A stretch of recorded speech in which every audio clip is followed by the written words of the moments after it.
Hey everybody, as promised, we are going to start our laser focused anatomy series up again and really deep dive into it. So we're going to do head to tail, section by section. We're going to look at the anatomy of that area, common conditions that affect it, and then how do we apply our laser to be the most effective we can when it comes to our treatment device.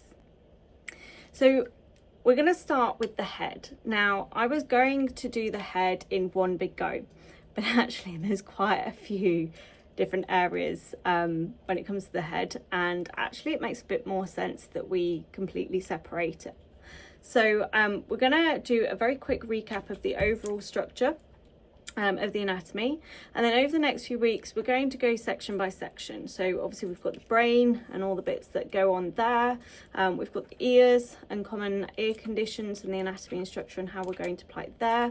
We're not going to talk about eyes too much because obviously we're quite limited here, but we've also got the mouth and we've got the nose, the rostral section there, and all the little things that can go on within the nose itself. So looking at the skeletal, setup here, so we've got our frontal bone, which is the frontal portion here, with our parietal section at the back. We then have our occipital bone around the back, with our occipital crest, which is the bony point that we can obviously feel. We've got our temporal bone that sits behind the ear here, and then the sphenoid complex going into the zygomatic arch over here. We've got the maxilla, which is this big bone here, the incisive bone, we've got a nasal bone at the front here, a lacrimal bone down the front going into our orbit, and then back up to the frontal bone. So there are lots of little bones that connect together to form the skull. It's not just one big bone. But then the major muscles that again form most of the head. So big one, probably the biggest one we have, is the temporalis, which kind of literally covers over that kind of whole section. And this helps to elevate the mandible. So obviously we've got the maxilla at the top, the mandible is the lower jaw, so this portion. So that helps to elevate the mandible to be able to close the mouth. We've got the masseter, which covers kind of this bigger section here, and this elevates the mandible again to close the mouth.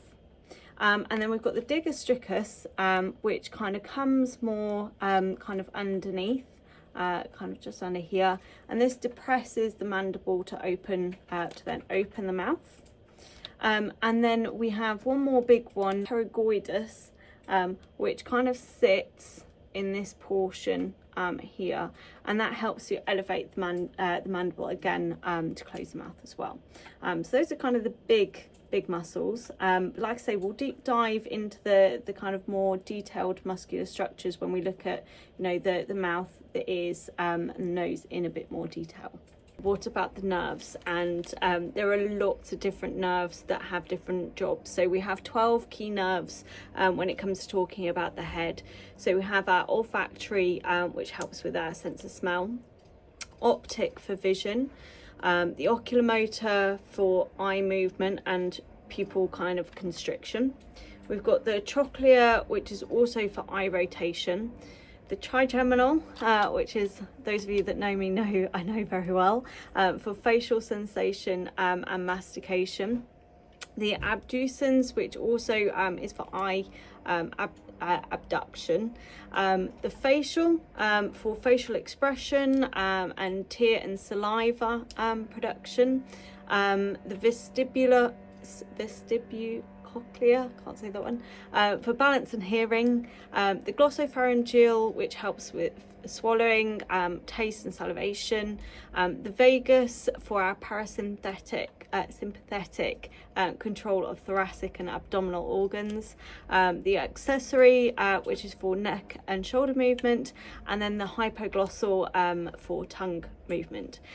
So 12 key nerves, which I don't know about you guys, when I was kind of in college learning all the different nerves, there was lots of different ways that we would remember them, some that can be spoken on camera and some that can't, but there are lots. And what we'll do is when we deep dive in the different again sections, we'll look at the different nerves and which ones impact those areas, because ultimately when we're using our laser device, you know, it doesn't matter whether it's the muscle or a nerve, we will have an impact there. So in some cases we can use it to our advantage with different conditions. I'm going to start next week on looking at the brain in a bit more detail. So again, we'll look at the anatomy and structure and function of the brain.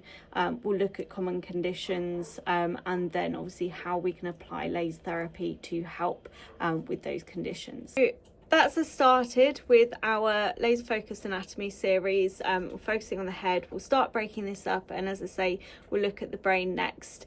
But to help me bring you guys more educational videos, please like, comment, you know, what's your favorite area to treat.